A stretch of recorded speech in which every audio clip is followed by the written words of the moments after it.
नमस्कार मित्रांनो, आजकाल आपण बघतोय की प्रेमाच्या नावाखाली काही मुली इतक्या टोकाला जात आहेत की घरच्यांच्या विरोधामुळे त्या पळून जातात, तर काही वेळा घरातच हिंसक वळण घेतात. यामागे मानसिक, सामाजिक आणि डिजिटल मीडिया यांचा खोल परिणाम आहे. या व्हिडिओमध्ये आपण पाहणार आहोत अशाच सत्य घटना जिथे वडिलांनी मुलीचा जीव घेतला आणि त्या उलट जिथे मुलींनी प्रेमासाठी आपल्या वडिलांना गमावलं.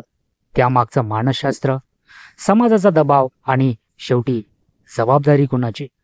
तर चला सुरू करूया. 25 वर्षाची राधिका यादव राष्ट्रीय टेनिसपटू, गुरुग्राम. तिचं स्वतःचं टेनिस प्रशिक्षण केंद्र चालवत होती. गावात चर्चा होत होती की ती तिच्या वडिलांना आर्थिकदृष्ट्या सांभाळते. 10 जुलै 2025 रोजी वडिलांनी राधिकाला 4 गोळ्या झाडून ठार केलं. पोलीस चौकशीत राधिकाच्या पित्यानं कबूल केलं की राधिका ही सोशल मीडियावर खूप ॲक्टिव्ह होती आणि नको त्या पोस्ट ती सोशल मीडियावर अपलोड करायची. त्यामुळे राधिकाच्या वडिलांना खूप अपमानाचा सामना करावा लागला. त्यामुळे त्यांनी ही टोकाची भूमिका घेतली.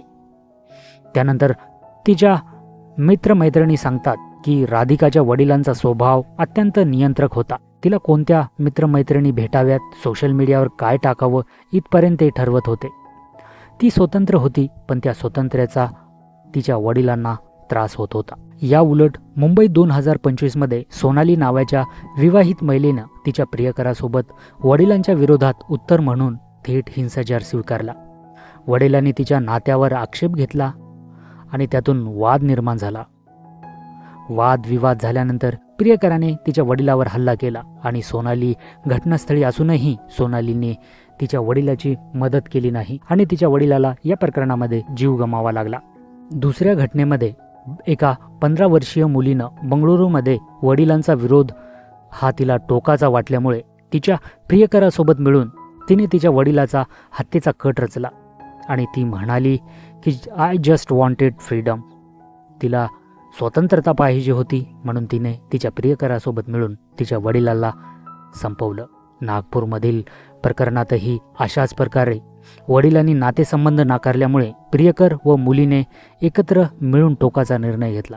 सोलापूर 2022 मध्ये एका कॉलेजमधील विद्यार्थिनीने घरचं वातावरण सहन न झाल्यामुळे प्रियकरासोबत पळ काढला आणि पोलिसांनी तिला तपासून तिच्या वडिलांच्या ताब्यात दिलं. तिने त्याच वडिलाला संपवलं.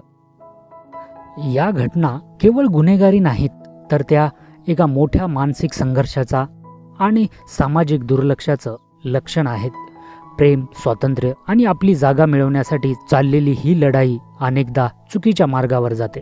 यामध्ये आपण मानसशास्त्राचा विचार केला तर किशोरवयीन आणि तरुण वयात प्रेमाची भावना केवळ भावनिक नसते, ती जैविक आणि मेंदूच्या रचनेशी जोडलेली असते. वयाच्या 14 ते 15 या काळात प्रीफ्रंटल कॉर्टेक्स, जो निर्णय क्षमता, तर्कशुद्ध विचार आणि दूरगामी परिणामाचे मूल्यांकन करतो, तो अजून पूर्ण विकसित झालेला नसतो. त्यामुळे या वयात निर्णय हे अधिक भावनिक, तत्कालीन आणि परिणामांचा विचार न करता घेतले जातात.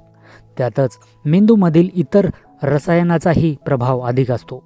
यामध्ये हायपोथॅलेमस हा मेंदूचा भाग भावनिक उत्तेजना आणि हार्मोन्स नियंत्रण करतो.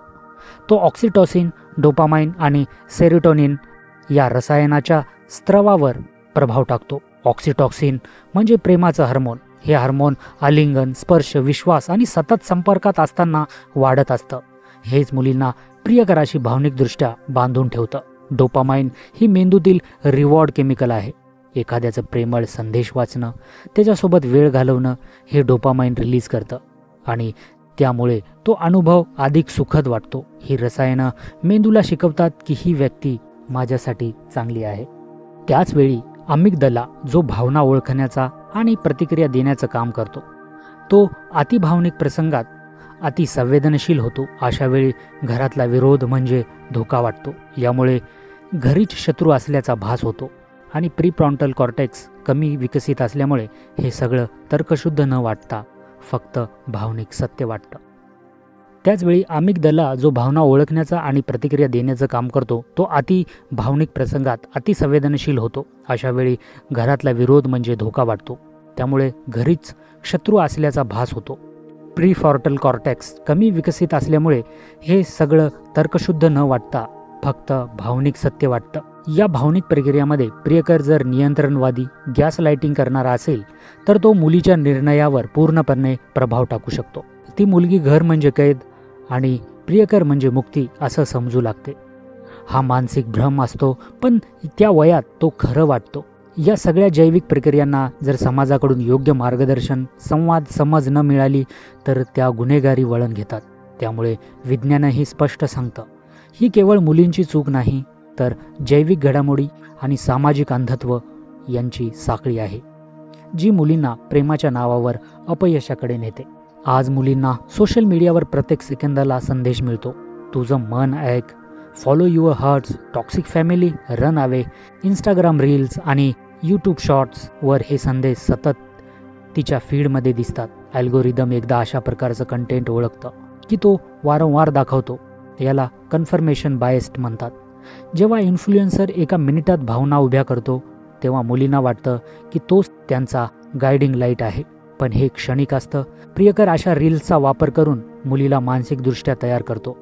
आपणच योग्य आहोत, तुझे आई वडील चुकीचे आहेत. अशा वेळी घरातील संवादाची कमतरता डिजिटल विश्वात भरून निघते. पालक जेव्हा केवळ आदेश देतात, संवाद करत नाहीत, तेव्हा मुलींना वाटतं की त्यांचं प्रेम हे नियंत्रण आहे. संवाद नसेल तर प्रेमाचं रूप दडपणात बदल होतं. पालक म्हणतात, आम्ही तुमच्यासाठी योग्य जोडीदार निवडू, पण ती निवड का योग्य आहे हे न सांगता फक्त जबरदस्ती केली जाते. परिणामी मुली समजतात की माझा आवाज फक्त प्रियकरच ऐकू शकतो. हा संवादाचा अभाव, सोशल मीडियाने दिलेली भावनिक अधिकाऱ्याची भावना आणि जैविक हार्मोन्सची वाढ, हे सर्व मिळून मुलींना एका टोकाच्या निर्णयापर्यंत नेतात. त्याचमुळे कोणत्या मुलीनं घरातून पळून जाणं, कोणत्या मुलीनं वडिलांचा विरोध सहन न होऊन अत्यंत दुर्दैवी पाऊल उचलणं, हे असे गुन्हे घडतात. प्रेम करणं चुकीचं नाही, पण प्रेमाच्या नावावर स्वतःला किंवा इतरांना धोका देणं हे प्रेम नाही, हे अज्ञान आहे. पालकांनी संवाद वाढवायला हवा, मुलींच्या भावना, स्वप्न आणि मतं ऐकायला हवीत. त्याचप्रमाणे मुलींनीही फक्त भावनावर न जाता त्यामागे तर्क, समज आणि जबाबदारी शोधायला हवी. आपण एक समाज म्हणून ही जबाबदारी स्वीकारायला हवी. संवाद, सहानुभूती आणि योग्य मार्गदर्शनाच्या जोरावरच अशा घटनांना आपण आळा घालू शकतो. जर हा व्हिडिओ तुम्हाला आवडला असेल तर व्हिडिओला लाईक करा. चॅनलवर नवीन असाल तर चॅनलला सबस्क्राईब करा. आजच्या या पिढीमध्ये मुली वडिलांपेक्षा प्रियकराकडे का वळत चालल्यात? कमेंट्स बॉक्समध्ये तुमचं मत जरूर कळवा. भेटूया पुढच्या व्हिडिओमध्ये. तोपर्यंत नमस्कार.